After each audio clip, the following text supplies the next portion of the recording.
গণতন্ত্র ও ভোটাধিকার প্রতিষ্ঠার সুযোগ কাজে লাগাতে ঐক্যের ডাক বিএনপির। ফেব্রুয়ারিতে নির্বাচনের ঘোষণায় রাজনৈতিক অচলাবস্থা দূর হওয়ার আশা নেতাদের।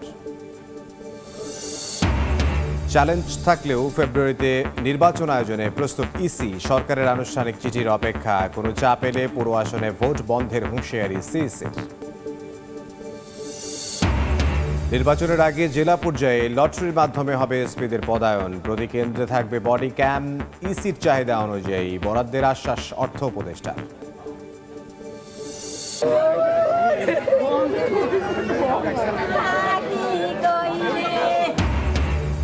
বিমানবন্দর থেকে প্রবাসী স্বজনকে নিয়ে ফেরা হলো না বাড়ি। নোয়াখালীতে মাইক্রোবাস নিয়ন্ত্রণ হারিয়ে 7 জনের মৃত্যু।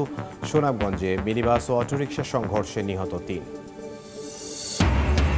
এবং বিজ্ঞান মেলা সামনে রেখে চলছিল গবেষণা। ব্রাহ্মণবাড়িয়ায় একটি স্কুলের বিজ্ঞানাগারে আগুন। তাড়াহুড়া করে নামতে গিয়ে আহত 25 শিক্ষার্থী।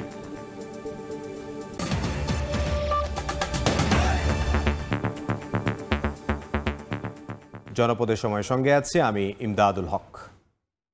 গণতন্ত্র ও ভোটাধিকার প্রতিষ্ঠার সুযোগ কাজে লাগাতে ঐক্যের ডাক দিলেন বিএনপির ভারপ্রাপ্ত চেয়ারম্যান তারেক রহমান। তিনি বলেন, মতভেদ দূর করতে আলোচনা চলবে, তবে দলগুলোর মধ্যে যেন মুখ দেখাদেখি বন্ধ না হয়।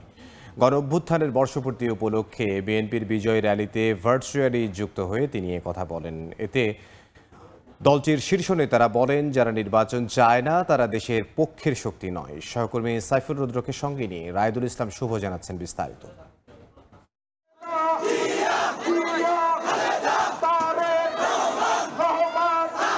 মিছিল, স্লোগানে মুখর রাজপথ, জাতীয় দলীয় পতাকা আর ব্যানার ফেস্টুন হাতে উচ্ছ্বসিত নেতাকর্মীরা। ছাত্র জনতার গণ অভ্যুত্থানের 1 বছর পূর্তিতে বিএনপির বিজয় মিছিল ঘিরে নয়াপল্টন তৈরি হয় জনস্রোতে। কেন্দ্রীয় কার্যালয়ের সামনে থেকে শুরু হয়ে কাকরাইল থেকে আরামবাগ পর্যন্ত গড়াই র্যালি। গণ অভ্যুত্থান স্মরণে বিএনপির ধারাবাহিক কর্মসূচির শেষ দিনে বিজয় র্যালিতে অংশ নেন দলটির জেলা, মহানগর ও অঙ্গ সংগঠনের নেতাকর্মীরা। র্যালি শুরুর আগে সংক্ষিপ্ত সমাবেশে বক্তব্য রাখেন বিএনপির শীর্ষ নেতারা। পতিত শক্তি নির্বাচন পেছানোর ষড়যন্ত্র করছে দাবি করে তারা বলেন, যারা নির্বাচন চায় না তারা দেশের পক্ষের শক্তি নয়। যারা বিভেদ সৃষ্টির চেষ্টা করছে তারা বাংলাদেশের পক্ষের শক্তি না। যারা নির্বাচনের বিপক্ষে কথা বলছে তারা বাংলাদেশের পক্ষের শক্তি না। বাংলাদেশের পক্ষের শক্তিকে সাথে নিয়ে, গণতন্ত্রের সকল পক্ষকে সাথে নিয়ে সংস্কারের সাথে আমরা এগিয়ে যাব। এখানে কিন্তু ষড়যন্ত্র হচ্ছে যাতে করে নির্বাচন না হয় বা নির্বাচনকে বিলম্বিত করা যায়।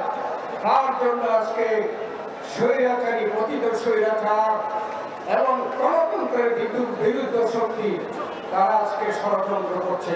গণতন্ত্রের স্বার্থে, জাতির ঐক্যবদ্ধতার স্বার্থে, আগামী দিনে এই দেশে একটি সুস্থ ভোটের স্বার্থে আমরা সকল কিছু মেনে নিয়েছি। দ্রুত নির্বাচনের সুনির্দিষ্ট তারিখ ঘোষণার আশা প্রকাশ করে বিএনপির মহাসচিব মির্জা ফখরুল ইসলাম আলমগীর বলেন, রাষ্ট্র সংস্কারের মধ্যে দিয়ে বিএনপির 31 দফা বাস্তবায়ন হবে। নির্বাচনের তারিখ ঘোষণা হবে খুব শিগগিরই।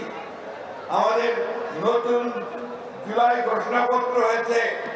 সংস্কার আমাদের চেয়ারম্যান তারেক রহমান সাহেবের যে দৃষ্টিভঙ্গি, 31 দফা, 31 দফার বাস্তবায়িত হতে চলেছে সংস্কারের মধ্যে দিয়ে। সমাবেশে ভার্চুয়ালি যুক্ত হন দলের ভারপ্রাপ্ত চেয়ারম্যান তারেক রহমান। জুলাই ঘোষণাপত্রকে স্বাগত জানিয়ে তিনি বলেন, দেশে গণতন্ত্র ও আইনের শাসন প্রতিষ্ঠায় সুষ্ঠু রাজনৈতিক চর্চা করতে হবে। জাতীয় স্বার্থে ফ্যাসিবাদ বিরোধী সব দলকে ঐক্যবদ্ধ থাকার আহ্বান তার। একমাত্র গণতন্ত্র এবং আইনের শাসনই জনগণের নিরাপত্তা নিশ্চিত করতে পারে। জাতীয় ইস্যুতে গণতন্ত্রের পক্ষের রাজনৈতিক দলগুলোর মধ্যে যাতে মুখ দেখাদেখি বন্ধ না হয়, সেই লক্ষ্যে জাতীয় স্বার্থে আমাদের সকলকে ঐক্যবদ্ধ থাকা প্রয়োজন এবং প্রয়োজন। তারেক রহমানের উদ্বোধনের পর বিএনপির বিজয় র্যালিটি নয়াপল্টন থেকে শুরু হয়ে শাহবাগে গিয়ে শেষ হয়। জুলাই আগস্টের বিএনপির এই 36 দিনের কর্মসূচি বিজয় আনন্দ মিছিলের মধ্যে দিয়ে শেষ হচ্ছে। তবে দলের নেতারা বলছেন, এটি শুধুমাত্র আনন্দ মিছিল নয়, এটি নতুন অগ্রযাত্রার একটি মিছিল হিসেবে তারা দেখছেন। এবং তারা বলছেন, আগামী নির্বাচন সঠিক সময়ে হলে দেশের গণতন্ত্র পুনরুদ্ধারে সঠিক সিদ্ধান্ত হবে। রায়দুল ইসলাম শুভ, সময় সংবাদ, ঢাকা। এদিকে রাজধানীর পাশাপাশি সারা দেশে বিজয় র্যালি করেছে বিএনপি। জেলায় জেলায় ঢল নামে নেতাকর্মীদের যোগদান কেন্দ্রীয় নেতারাও। একদলীয় শাসনের অবসান ঘটিয়ে গণতন্ত্র পুনঃপ্রতিষ্ঠা করায় জুলাই যোদ্ধাদের প্রতি কৃতজ্ঞতা জানান তারা। বলেন, আগামী নির্বাচন বানচালে ষড়যন্ত্র চলছে, এ ব্যাপারে সবাইকে সতর্ক থাকতে হবে। জুলাই গণ অভ্যুত্থানের বর্ষপূর্তি উপলক্ষে সারা দেশে বিজয় র্যালি, নেতাকর্মীদের স্লোগানে মুখর রাজপথ। বুধবার চট্টগ্রাম, সিলেট, ময়মনসিংহ, রাজশাহী ও বরিশাল সহ বিভিন্ন জেলায় বর্ণাঢ্য র্যালি করে বিএনপি। এতে দলীয় চেয়ারপারসন বেগম খালেদা জিয়া ও ভারপ্রাপ্ত চেয়ারম্যান তারেক রহমানের ছবি এবং নানা স্লোগানের প্লাকার্ড নিয়ে অংশ নেন নেতাকর্মীরা। উপস্থিত ছিলেন কেন্দ্রীয় নেতারাও। একদলীয় শাসনের অবসান ঘটিয়ে গণতন্ত্র পুনঃপ্রতিষ্ঠা করায় জুলাই যোদ্ধাদের প্রতি কৃতজ্ঞতা জানান তারা। লড়াইটা শুধু ফ্যাসিবাদের পতনের জন্য ছিল না, গণতন্ত্র পুনঃপ্রতিষ্ঠার জন্য ছিল। সেই জন্য আমরা নির্বাচনের দাবি করেছি। নির্বাচনের বিরুদ্ধে, গণতন্ত্রের বিরুদ্ধে কিছু কিছু শক্তি সক্রিয় হয়ে উঠেছে, তাদের জন্য কোনো জায়গা দেওয়া হবে না। র্যালি শেষে সমাবেশ ও দোয়া মাহফিল হয়। এতে গণ অভ্যুত্থানে শহীদদের আত্মার মাগফিরাত ও আহতদের সুস্থতা কামনা করা হয়। আমাদেরকে সকল ষড়যন্ত্র মোকাবেলা করে সরকারের ঘোষিত সময়ের মধ্যে যাতে নির্বাচন হতে পারে, তার জন্য আমাদেরকে সর্বাত্মক সহযোগিতা করতে হবে। রাজনৈতিক মতবিরোধ থাকলেও ফের ফ্যাসিস্টের উত্থান ঠেকাতে সব পক্ষকে ঐক্যবদ্ধ থাকার আহ্বান জানান বিএনপি নেতারা। তৌফিক মাহমুদ, সময় সংবাদ। নানা চ্যালেঞ্জ থাকলেও ফেব্রুয়ারিতে নির্বাচন আয়োজনের প্রস্তুতি নিচ্ছে নির্বাচন কমিশন। এখন সরকারের আনুষ্ঠানিক চিঠির অপেক্ষায় প্রতিষ্ঠানটি আয়নার মতো স্বচ্ছ নির্বাচন করতে চান জানিয়ে প্রধান নির্বাচন কমিশনার বলেন, কোনো চাপ এলে বন্ধ করে দেয়া হবে পুরো আসনের ভোট। নির্বাচন কমিশন আগামী রমজানের আগে 2026 সালের ফেব্রুয়ারি মাসে জাতীয় নির্বাচন অনুষ্ঠানের আয়োজন করেন। জুলাই গণ অভ্যুত্থান দিবস উপলক্ষে মঙ্গলবার জাতির উদ্দেশ্যে প্রধান উপদেষ্টার ভাষণের মধ্য দিয়ে উঠে আসে ত্রয়োদশ জাতীয় সংসদ নির্বাচনের সময়সূচি। সফলভাবে এগিয়ে যেতে পারে। অবসান ঘটে নির্বাচন কবে হবে তা নিয়ে রাজনৈতিক দলগুলো সহ দেশবাসীর জল্পনা কল্পনার। এরপর দিন বুধবার সংবাদ সম্মেলন করে প্রধান নির্বাচন কমিশনার এএমএম নাসির উদ্দিন জানান, ভোট প্রস্তুতির অগ্রগতি আর ইসির নানা চ্যালেঞ্জের কথা। ফেব্রুয়ারিতে নির্বাচন করার জন্য বিভিন্ন চ্যালেঞ্জ থাকা সত্ত্বেও আমরা কিন্তু আমাদের প্রস্তুতি এগিয়ে নিচ্ছি। সিডিটা পাইয়ালই তারপর আমরা আলোচনা করে একটা যেদিন আমরা পোলিং ডেট ঠিক করব তার থেকে মাস দুয়েক আগে আমরা শিডিউলটা ঘোষণা করব। বড় দুশ্চিন্তা হয়ে গেছে যে AI, misuse of AI. EC সবার জন্য লেভেল প্লেইং ফিল্ড নিশ্চিত করতে চায় উল্লেখ করে রাজনৈতিক দলগুলোর সহযোগিতা চান সিসি। যেন তেন মার্কা একটা নির্বাচন করে আপনারা জিতার চেষ্টা করবেন না। বড় দলগুলোকে বলি, for God sake help me, আমি একটা সুন্দর ক্রেডিবল একটা ট্রান্সপারেন্ট ইলেকশন দিতে চাই, আয়নার মতো পরিষ্কার করতে চাই। আমরা সবার জন্য একটা লেভেল প্লেইং ফিল্ড তৈরি করে দিতে চাই। ইসির প্রতি আস্থা ফেরাতে ম্যাসিভ অ্যাওয়ারনেসের মাধ্যমে কাজ করা হবে। একই সঙ্গে ভোটারদের অংশগ্রহণমূলক ভোট করার কথা জানান তিনি। ভোটারদের ব্যাপক অংশগ্রহণ আমরা চাই। মাসিভ অ্যাওয়ারনেস রেজিং করব, আস্থার সৃষ্টি, মানুষকে যে আস্থায় নিয়ে আসা, ভোটারদের যে আস্থা সৃষ্টি, একটা বড় চ্যালেঞ্জ হয়ে গেছে। এদিকে নির্বাচনী সংবাদ সংগ্রহে ইসির নীতিমালা প্রত্যাখ্যান করে সিইসির কাছে স্মারকলিপি দিয়েছে ইসিবিতে কর্মরত সাংবাদিকদের সংগঠন আরএফইডি। কাউসারা চৌধুরী কুমু, সময় সংবাদ, ঢাকা। নির্বাচন সুষ্ঠুভাবে সম্পন্ন করতে এসপি ও ওসি নিয়োগে স্বচ্ছতা আনার কথা জানিয়ে স্বরাষ্ট্র উপদেষ্টা বলেছেন, নির্বাচনের আগে জেলা পর্যায়ে এসপিদের পদায়ন করা হবে লটারির মাধ্যমে। এছাড়া প্রতিটি কেন্দ্রে অন্তত একটি করে বডি ক্যামেরা দেয়া হবে। এদিকে নির্বাচন কমিশনের চাহিদা অনুসারে এই প্রয়োজনীয় বরাদ্দ দেয়া হবে বলে জানিয়েছে অর্থ উপদেষ্টা। 2026 সালের ফেব্রুয়ারিতে হচ্ছে ত্রয়োদশ জাতীয় সংসদ নির্বাচন। জাতির উদ্দেশ্যে ভাষণে প্রধান উপদেষ্টার ভোটের সময় ঘোষণার পরদিন থেকেই সংশ্লিষ্ট মন্ত্রণালয় ও দপ্তরগুলো তৎপর হয়ে ওঠে।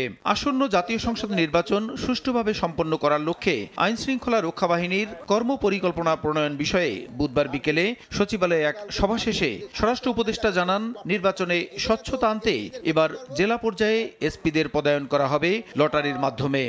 ডিসি, এসপি, ইউএনও এবং ওসি এরা কিন্তু ইলেকশনে একটা ভাইটাল রোল প্লে করে। পুলিশ ডিপার্টমেন্টে এসপি এবং ওসিদের রটারির মাধ্যমে তাদের এই যে পোস্টিংটা আমরা করে দেব, যেন কারো কোনো ধরনের কোনো সন্দেহ না থাকতে পারে যে সে অমুকের সাপোর্টার। 47,000 ভোট কেন্দ্রে প্রতিটা কেন্দ্রে আমরা একটা করে বডি ক্যামেরা দেওয়ার চেষ্টা করব। এদিন সকালে সচিবালয়ে সরকারি ক্রয় সংক্রান্ত উপদেষ্টা পরিষদ কমিটির সভায়ও উঠে আসে নির্বাচন প্রসঙ্গ। সভা শেষে অর্থ উপদেষ্টা ডক্টর সালেউদ্দিন আহমেদ বলেন, নির্বাচনী বাজেট নিয়ে কোনো সমস্যা হবে না। বাজেটে বরাদ্দ রাখার কথা জানিয়ে উপদেষ্টা বলেন, নির্বাচন কমিশনের চাহিদা পেলে প্রয়োজনীয় বরাদ্দ দেওয়া হবে। নির্বাচনের বাজেট তো নির্বাচনে যা অর্থ লাগে সেটা তো আমরা সব এটা দেবো, সেটা তো কোনো ব্যাপার না। নির্বাচনের বাজেট মানে আমি যেটা বাজেটে রেখেছি, তারপরে যদি অনেক কিছু তাদের সে কন্টিনজেন্সি থাকে, বাড়তি কিছু থাকে, সেটা কোনো ক্রমে তো আমরা এসে করবো না, না করবো না। এক বছরে দেশের অর্থনীতি খাদের কিনারা থেকে অনেক উপরে উঠেছে, তবে এখনো বড় চ্যালেঞ্জ রয়েছে বলে মন্তব্য করেন অর্থ উপদেষ্টা। অনেকটা আমরা স্বস্তির জায়গায় আসছি, তবে ডেফিনেটলি চ্যালেঞ্জ আছে সামনে। প্রসূন আশিস, সময় সংবাদ, ঢাকা। জনপদের সময় আরও থাকছে। ভারী বৃষ্টিতে ডুবেছে বগুড়া শহর, শিক্ষা প্রতিষ্ঠানেও ঢুকে পড়েছে পানি। ড্রেনেজ অব্যবস্থাপনায় ভোগান্তি চরমে, পৌর কর্তৃপক্ষের উদাসীনতাকে দায়ী করছেন বাসিন্দারা। বিমানবন্দর থেকে প্রবাসী স্বজনকে নিয়ে ফেরা হলো না বাড়ি। নোয়াখালীর বেগমগঞ্জে মাইক্রোবাস নিয়ন্ত্রণ হারিয়ে পড়ে যায় খালে। 4 শিশুসহ ঘটনাস্থলেই প্রাণ যায় একই পরিবারের 7 জনের। অন্যদিকে সুনামগঞ্জে মিনিবাস ও সিএনজি অটোরিকশার মুখোমুখি সংঘর্ষে 2 শিক্ষার্থী সহ 3 জন নিহত হয়েছেন। বিমানবন্দর থেকে প্রবাসী স্বজনকে নিয়ে ফেরা হলো না বাড়ি। সড়ক দুর্ঘটনা কেড়ে নিল 4 শিশুসহ 7 জনের প্রাণ। বুধবার সকালে হযরত শাহজালাল আন্তর্জাতিক বিমানবন্দর থেকে ওমান প্রবাসী বাহার উদ্দিনকে নিয়ে গ্রামের বাড়ি লক্ষ্মীপুরে ফিরছিলেন পরিবারের 11 জন। নোয়াখালীর বেগমগঞ্জে হঠাৎ মাইক্রোবাসের নিয়ন্ত্রণ হারান চালক। এক পর্যায়ে রাস্তার পাশের খালে পড়ে যায় মাইক্রোবাসটি। ঘটনাস্থলেই মারা যান 7 জন। স্বজনদের অভিযোগ, চালক ঘুমিয়ে পড়ায় এই দুর্ঘটনা। ঘুমেছিল, ওই কারণে যায় ঘুমাতে গাড়িটা ডাইনে ঢুকে যায়, খালে উড়ে গেছে, ওই কারণে অ্যাক্সিডেন্ট হয়েছে, দুর্ঘটনা। গাড়িতে মোট 11 জন লোক ছিল আর পরবর্তীতে আমরা ওখানে পৌঁছার পরে হাইওয়ে পুলিশকে ফোন দিলে ওখানে ওনারা রেকন ভ্যান দিয়ে যখন গাড়িটাকে উপর নিয়ে আসে, তখন আমাদের লোকজন উদ্ধার করে পুলিশের হাতে হস্তান্তর করে। এদিকে নিহতদের গ্রামের বাড়ি লক্ষ্মীপুরের পশ্চিম চৌপন্ডি গ্রামে চলছে মাতম। একসঙ্গে পরিবারের 7 জনকে হারিয়ে দিশেহারা স্বজনেরা। কয়েকবারে কইছে গাড়ি সাইড করি খাড়াই, তুমি ঘুম যাইলেও মানে কয় না চলবো যাইম। এই যাইমের মধ্যে আইতে আইতে আইতে কয়েক জায়গাতে গাড়ি কিনে বেচকি দিছে। ড্রাইভার উপযুক্ত বিচারক যেন সামনে কোন ড্রাইভারই কাজ না করে, এই ভুল কেউ আর না করে, ঘুমোথায় গাড়ি চালান, এই কাজ কেউ না করে। এদিকে সিলেট সুনামগঞ্জ মহাসড়কের বাহাদুর এলাকায় মিনিবাস ও সিএনজি অটোরিকশার মুখোমুখি সংঘর্ষে 2 শিক্ষার্থী সহ 3 জন নিহত হয়েছে। কনক আজাদ, সময় সংবাদ। ব্রাহ্মণবাড়িয়ার নিয়াজ মোহাম্মদ উচ্চ বিদ্যালয়ের বিজ্ঞানাগারে বৈদ্যুতিক শর্ট সার্কিট থেকে আগুনের ঘটনা ঘটেছে। এ সময় তাড়াহুড়ো করে নামতে গিয়ে অন্তত 25 জন শিক্ষার্থী আহত হয়েছেন। কেউ দগ্ধ হয়নি বলে জানিয়েছেন চিকিৎসক। বিজ্ঞান মেলাকে সামনে রেখে ব্রাহ্মণবাড়িয়ার নিয়াজ মোহাম্মদ উচ্চ বিদ্যালয়ের বিজ্ঞানাগারে গবেষণার কার্যক্রম চালাচ্ছিলেন শিক্ষার্থীরা। এ সময় হঠাৎই বৈদ্যুতিক শর্ট সার্কিট থেকে আগুন ধরে যায় বিজ্ঞানাগারে। শিক্ষার্থীরা আগুন নেভানোর জন্য পানি ভেবে দাহ্য পদার্থ ঢেলে দেয়। এতে বড় ধরনের অগ্নিকাণ্ড না হলেও তাড়াহুড়া করে নামতে গিয়ে আহত হয়েছেন অন্তত 25 জন শিক্ষার্থী। সিঁড়িতে নামতে গিয়ে অনেকে সিঁড়িতে আহত হয়েছে, এমন আগুনের জন্য কেউ আহত হয় নাই। সিঁড়ি দিয়ে পড়ে আছে, অনেক স্টুডেন্টের হাত পায়ে বিভিন্ন জায়গার মধ্যে ছুইলা টুইলা গেছে, হাতে বিভিন্ন ব্যথা পাইছে। কেমিক্যালের রিঅ্যাকশনের কারণে একটা হয়তো ফায়ার হয়েছে বা বেশি ফায়ার হয় নাই। মাল্টিপ্লাকে শর্ট সার্কিট হয়েছে। শর্ট সার্কিট হওয়ার পরে এরা আতঙ্কিত হয়ে যে ছোটাছুটি করছে, পাশের ক্লাসরুম থেকে বাচ্চারা দৌড়াদৌড়ি করে বের হইতে গিয়ে হুমড়ি খেয়ে যে পড়ছে, এতে করে কিছু বাচ্চারা ব্যথা ট্যাথা পাইছে। আহতদের মধ্যে কেউ দগ্ধ হয়নি বলে জানিয়েছেন চিকিৎসক। আমাদের হাসপাতালে পর্যাপ্ত ওষুধ, স্যালাইন, ডাক্তার রয়েছে, আমরা ভালোভাবে চিকিৎসা দিতে পেরেছি। ঘটনায় তদন্ত কমিটি গঠন করার কথা জানান জেলা প্রশাসক। স্কুলে যারা যারা আছে টিচারদের সাথে বসে আমরা একটা 3 সদস্য বিশিষ্ট একজন তদন্ত কমিটি দিয়ে আমরা বিষয়টা দেখব যে আসলে বিষয়টা কি হয়েছে এবং তার প্রতিকারের ব্যবস্থা আমরা নেব। বিদ্যালয়টি নতুন ভবনের 3য় তলায় এই অগ্নিকাণ্ডের ঘটনা ঘটে। সময় সংবাদ, ব্রাহ্মণবাড়িয়া। বগুড়ায় ভারী বর্ষণে শহরের সড়ক, খেলার মাঠ এমনকি শিক্ষা প্রতিষ্ঠান পানিতে তলিয়ে গেছে। নালার নোংরা পানি ঢুকে পড়েছে বাসা বাড়ি ও ব্যবসা প্রতিষ্ঠানে। ড্রেনেজ অব্যবস্থাপনায় এমন ভোগান্তি অভিযোগ বাসিন্দাদের। পৌর কর্তৃপক্ষের উদাসীনতাকে দায়ী করছেন তারা। সড়ক চাপিয়ে সরকারি আজিজুল হক কলেজ ক্যাম্পাস ডুবেছে জলাবদ্ধতায়। নালার নোংরা পানি ঢুকে পড়েছে বাসাবাড়ি ও ব্যবসা প্রতিষ্ঠানে। ভারী বর্ষণে বগুড়া শহরে অন্তত 20টি এলাকা তলিয়ে গেছে। স্থানীয়দের দাবি, ড্রেনেজ অব্যবস্থাপনার কারণে একটু বৃষ্টি হলেই বাড়ে জনভোগান্তি। অথচ গত 2 দশকে পৌরসভা জলাবদ্ধতা নিরসনে কোনো উদ্যোগই নেয়নি। অবস্থা আসলে খারাপ। এটা ক্যাম্পাস আসলে মনে হচ্ছে না, এটা কলেজ না, একটা সমুদ্র বন্দর এলাকার মতো হয়ে গেছে। দ্রুত আমাদের জলাবদ্ধতা থেকে আপনারা মুক্তির একটা ব্যবস্থা করেন, যাতে সাধারণ শিক্ষার্থীরা নির্বিঘ্নে ক্যাম্পাসে যাতায়াত করতে পারে। তবে পৌর কর্তৃপক্ষ বলছে, জলাবদ্ধতা নিরসনে ইতিমধ্যে 30 কোটি টাকার একটি প্রকল্প হাতে নেওয়া হয়েছে। এছাড়াও 100টি ড্রেন পরিষ্কারের উদ্যোগ নেওয়া হয়েছে। বগুড়া পৌরসভার জলাবদ্ধতা নিরসনে 150 কোটি টাকার 2টি প্রকল্প হাতে নিয়েছে জনস্বাস্থ্য প্রকৌশল অধিদপ্তর। আব্দুল আউয়াল, সময় সংবাদ, বগুড়া। পটুয়াখালীর কুয়াকাটা সমুদ্র সৈকতে গোসলে নেমে এক পর্যটকের মৃত্যু হয়েছে। পুলিশ জানায়, গতকাল মাগুরা থেকে 7 জন একসঙ্গে কুয়াকাটা বেড়াতে এসে হোটেল সৈকতে ওঠেন। পরে আজ সকালে সৈকতের 0 পয়েন্টে একসঙ্গে 2 জন গোসলে নামেন। এ সময় ঢেউয়ের তোড়ে ডুবে যান একজন। প্রায় 3.5 ঘন্টা চেষ্টা চালিয়ে একই স্থান থেকে তার লাশ উদ্ধার করে ফায়ার সার্ভিস। মাগুরায় খেলতে গিয়ে নদীতে পড়ে 6 বছর বয়সী এক শিশু নিখোঁজ হয়েছে। স্থানীয়রা জানায়, সকালে শহরের ঢাকা রোড এলাকায় আর্য বিশ্বাসের 6 বছর বয়সী ছেলে তানভীর নদীর তীরে খেলা করছিল। এক পর্যায়ে সে নদীতে পড়ে যায়। তীব্র স্রোতের কারণে নিখোঁজ হয় সে। পরে নদীর স্লুইস গেট বন্ধ করে খোঁজাখুঁজি করলেও এখনও উদ্ধার হয়নি শিশুটি। চট্টগ্রামে জলাবদ্ধতা নিরসনে ওয়াসাকে যখন তখন ঘোরাঘুরি না করতে সতর্ক করেছেন সিটি মেয়র।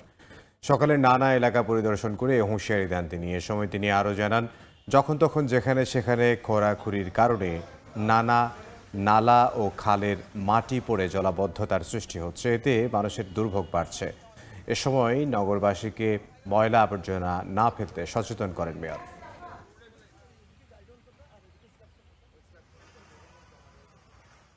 আমি তাদেরকে কিন্তু বলেছি, আমি তাদের ইঞ্জিনিয়ারকে ডেকে বলেছি, তাদের এখানে এমডি সাহেবকে বলা হয়েছে, সেখানে ইনস্ট্রাকশন দেওয়া হয়েছে।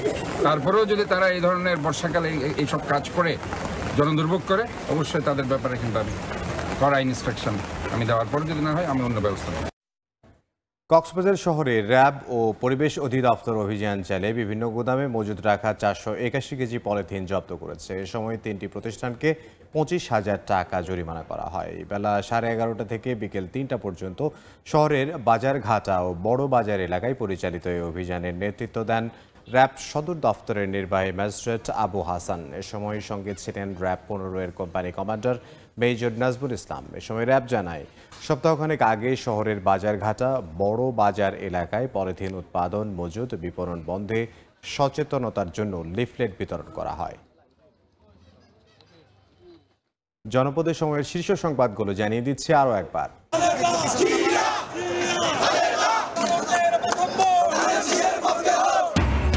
গণতন্ত্র ও ভোটাধিকার প্রতিষ্ঠার সুযোগ কাজে লাগাতে ঐক্যের ডাক বিএনপির। ফেব্রুয়ারিতে নির্বাচনের ঘোষণায় রাজনৈতিক অচলাবস্থা দূর হওয়ার আশা নেতাদের। চ্যালেঞ্জ থাকলেও ফেব্রুয়ারিতে নির্বাচন আয়োজনে প্রস্তুত ইসি। সরকারের আনুষ্ঠানিক চিঠির অপেক্ষা। কোনো চাপ এলে পুরো আসনে ভোট বন্ধের হুঁশিয়ারি সিইসির। এবং নির্বাচনের আগে জেলা পর্যায়ে লটারির মাধ্যমে হবে এসপিদের পদায়ন। প্রতি কেন্দ্রে থাকবে বডি ক্যাম। ইসির চাহিদা অনুযায়ী বরাদ্দের আশ্বাস অর্থ উপদেষ্টার।